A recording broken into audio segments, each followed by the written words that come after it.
Hey, Slim J here. I've been working actually on this project for a little while, trying to get it done.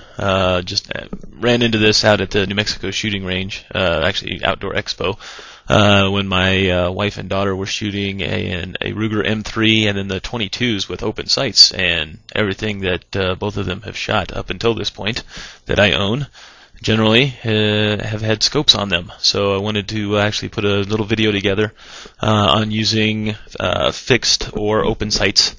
So I got my arsenal kind of set out here, unloaded of course, and actually did some searching on YouTube for a video to see if this was actually out there. And part of my motivation for doing this was that there weren't any. Well, that were reality based. There were actually quite a few for shooting in 3D video games, but not with actual guns with open sights.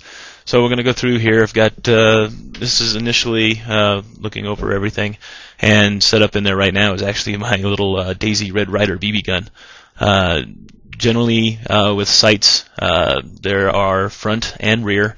The front is generally going to be a post or a blade. I think most of the ones I have in here are going to be blades. The rear sight's usually a notch type of setup, as we see here.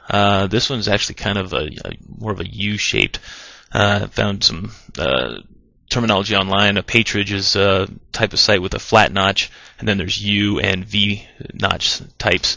As you can see here, I mean, it's a little off center for the target anyway, but it's really just a matter of just putting the front post level and centered into the notch of the rear sight, and that is what we are going for here. So not the best shot here. The front notch is really just under the center of the target where you want the bullet to go.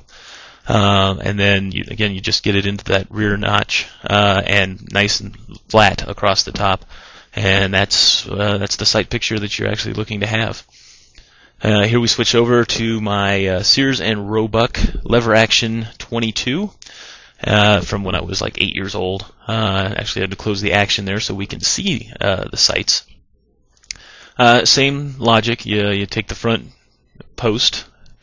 It's actually a blade on this one, as we just saw, but it looks like a post when you're getting your sight picture lined up here. And this is a little bit more lined up with the target. It's still bumped a little, but that's why I was trying to set it into the cleaning mount there. So you just take that front post, center it down into the center, in the middle of the notch, nice and flat across the top. Some of my handy artwork going here. So those are the first two we see at the top, and now we're going to the Remington M887 shotgun. Now shotguns are different because you don't necessarily aim them in as much as you point them. So on this particular one, for the Remington M887, they actually have a mid bead. Most shotguns will just have the bead at the end of the barrel.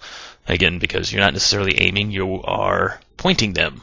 And larger pattern that the shotguns inherently shoot allow that you don't have to be quite as accurate. So I went through several shots trying to get this. It's blurry all over, but if you look at the beads, they're fairly close. The red bead's just underneath the green bead, under the center of the target.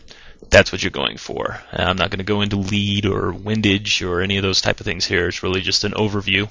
Now we go to my IMI Magnum Research Baby Desert Eagle 40 cal. So we see the rear side is actually two raised posts with a notch in between the two dots, and the front post actually has a dot in there. So you're lining these up. You really, same logic. You want to put that front dot, in this case, just under the center of the target, as I'm trying to do here, between the two dots. And this is actually one of the best ones I got where it's lined up. It's perfectly under the center of the target, flat across the top with all three dots lined up for the sight picture. And then last but not least, just on revolver, is a Smith & Wesson J-Frame 357 Magnum. The rear notch is actually, this is what we call fixed sights. There's no adjusting on the rear sight whatsoever. It's just actually part of the top of the gun. This one's hard to see because I actually painted the front post orange, so it's great to see when you're not holding it against an orange target. But again, just wanted to kind of go over general use for open or fixed sights. Some of these are adjustable, some are not. Hope you enjoyed it. Hope you might have learned something from it. And as always, thanks for watching.